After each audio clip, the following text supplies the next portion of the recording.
Here's the truth that we don't like to hear. We avoid it, we sugarcoat it, we build elaborate excuses around it, and yet it's the single most important truth if you want to close the gap between where you are and where you want to be. The hardest truth is this: the reason you're not where you want to be isn't other people, it isn't luck, it isn't circumstance. The reason you're not where you want to be is you. Welcome to the Lead Well channel, where we explore the inner world of leadership, well-being, and what it means to build a business that doesn't break you. Taking responsibility is not an easy thing to accept because it's far more comfortable to believe that we're being held back by something outside of our control.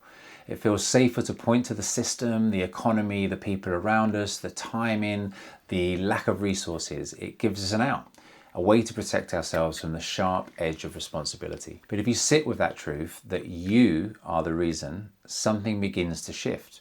Because if you're the reason you're not where you want to be, then you're also the reason that you can get there. That's the doorway. And that doorway never looks safe.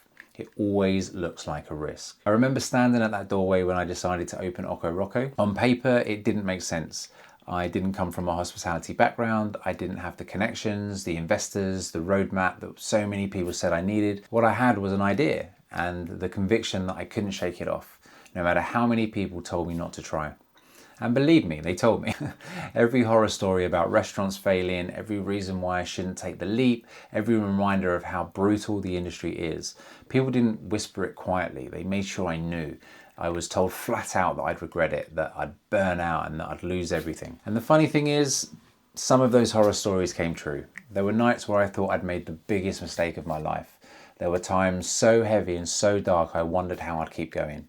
There were failures, moments of humiliation, moments when the weight of responsibility just felt unbearable. But the path also gave me everything that I love. It gave me my wife, it gave me my home, it gave me my dog, the little creature that drags me out of my own head for dog walks.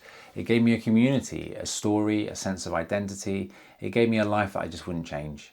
And that path, that one that everyone told me to avoid, was the one that opened the doors. Not because it was easy, not because it was safe, but because I stepped into it anyway. That's the first truth about why you're not where you want to be.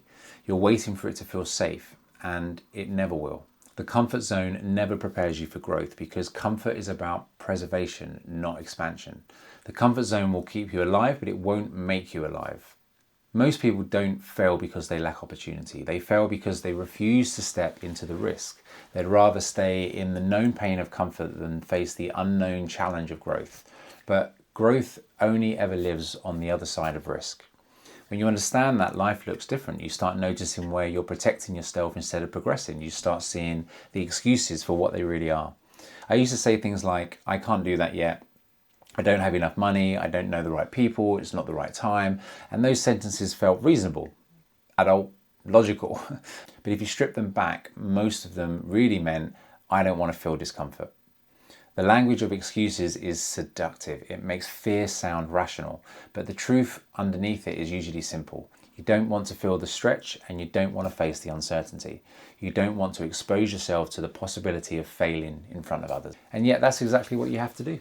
Here's the foreshadowing I didn't see when I first stepped into Ojo Rojo.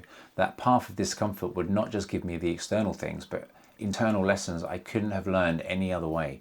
Lessons about control, responsibility, identity, and resilience. Lessons that would break me open and rebuild me in ways that I didn't know I needed. Because here's another hard truth: control is an illusion. When you step out of your comfort zone, you realize very quickly how little you actually control.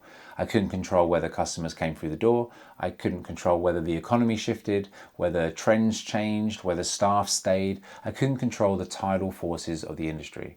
At first, that was terrifying. We like to believe that if we plan enough and prepare enough and worry enough, we'll keep everything stable. But stability is fragile, and the tighter that you cling to control, the more brittle you become when it inevitably breaks. What I learned, often painfully, is that you can't control the waves. You can only control how you surf them, and sometimes that means being thrown off the board and getting back on. Sometimes it means accepting that the wave that you thought would carry you drags you under. But once you stop fighting for control, something remarkable happens. You start to find clarity. You start focusing on what you can influence and let go of what you can't. And that frees up enormous energy that was previously trapped in resistance.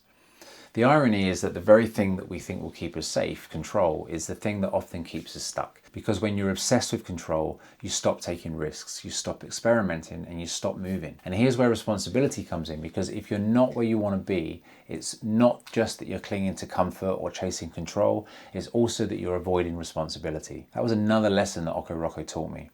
In the early days when things went wrong, I'd want to blame the market, the staff, the suppliers, the timing, and sure, sometimes those things played a part, but blaming them didn't move me forward. Taking responsibility did. The moment you stop blaming external circumstances and own your response is the moment that you get your power back. Responsibility isn't about fault, it's about ownership. It's about the decision to say, this is my life and I'm going to do something with it, even if the circumstances aren't ideal. And here's where the callback begins, because when I think back to that leap into Ojo Rojo, that's what I was really doing. I wasn't stepping into certainty. I wasn't even stepping onto a plan that made sense on paper. I was stepping into responsibility. I was saying, if this fails, it's on me. If it succeeds, it's on me. Either way, I'm going to own it. And that's what so many people avoid, because responsibility is heavy. It forces you to face your own limitations. It forces you to admit when you're the one in your own way. But here's the paradox. Responsibility is also freedom, because when you own your choices, you also own the possibility. That's the heart of the hardest truth. Responsibility was a turning point, but it wasn't the end of the story, because once you step into responsibility, you're immediately confronted with the reality of what it actually feels like to carry it. And here's the thing, responsibility is not clean. It doesn't move in straight lines, it's messy, it collides with the unpredictability of life, and it brings with it the extremes, the dizzying highs and the gut-wrenching lows. That's why so many people avoid it, because responsibility exposes you to volatility. It's safer on the surface to sit back and let someone else carry the weight, but the paradox is that avoiding responsibility also means avoiding the possibility of transformation. This is something I've seen over and over again in hospitality, in business and in my own life, and it's something Daniel Priestley captures when he talks about the three parts of our brain. I talked about this in my last video. He calls them the lizard brain, the monkey brain, and the entrepreneur brain. The lizard brain is all about survival, fight or flight, keep breathing, stay alive. It's powerful, but it's reactive. Then there's the monkey brain, which is social. It's the part that wants to belong, to avoid rejection, to fit in, to do the same things over and over again for stability. Again, powerful, but not always helpful. And then there's the entrepreneur brain. This is the part that imagines, creates, takes risks, sees patterns that other people can't see. It's the part that pushes you to step into the unknown. It's also the part that exposes you to the extremes, because when you live in that space, the highs are incredible, but the lows are brutal. As hospitality leaders, as entrepreneurs, as people who dare to build something, we live more of our lives in that entrepreneurial brain, which means we also live more of our lives in the extremes. One day you feel on top of the world, everything's working, the energy is flowing, the vision is alive.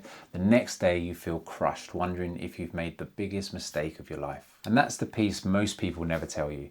The price of stepping into growth is not a steady upward climb. It's turbulence. It's learning to ride the storms without losing yourself.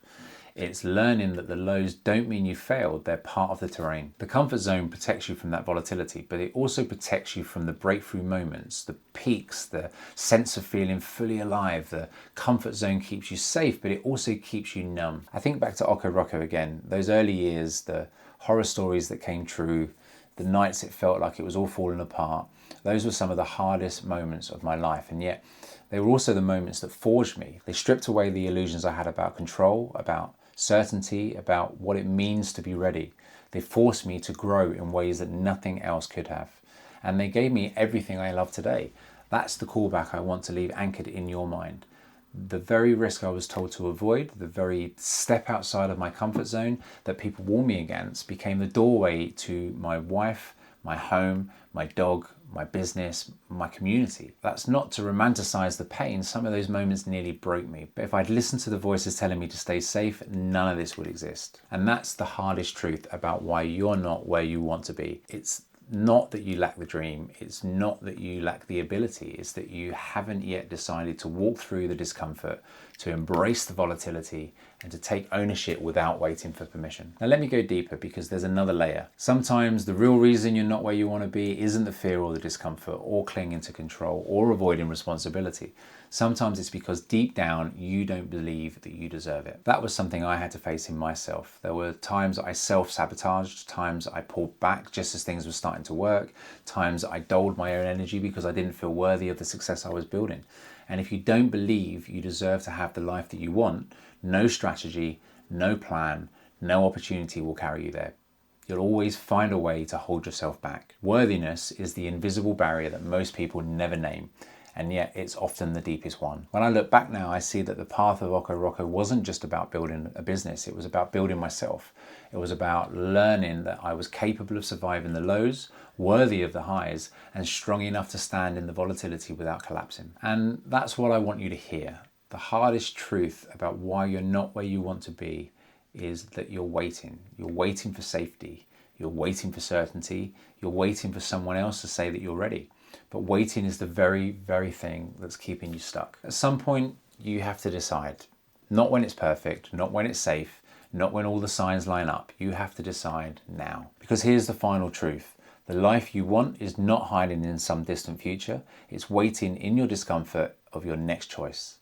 When I look around at my life now, my wife, my dog, my home, the community around Ojo Rojo, I see the ripple effects of one decision: to step out when it wasn't safe, to take responsibility for a path that had no guarantees, to choose growth over comfort even when it terrified me. And that's the invitation I want to leave you with: to stop waiting for the permission slip that will never come, to stop bargaining with comfort and control, to stop convincing yourself that your excuses are reasons, because the truth is simple even if it's not easy. You're not where you want to be because you haven't yet chosen to walk through the door that scares you. And the only way to get there is to walk through it anyway. And maybe that's the hardest truth of all, that no one is coming to tell you that you're ready. No one is going to hand you the perfect moment. That gap between where you are and where you want to be is crossed by one thing only: a decision. It won't feel safe, it won't feel certain, it won't feel comfortable. But the discomfort is the doorway, and on the other side of it could be everything that you've been waiting for. If you've enjoyed this video, feel free to give it a like and a subscribe.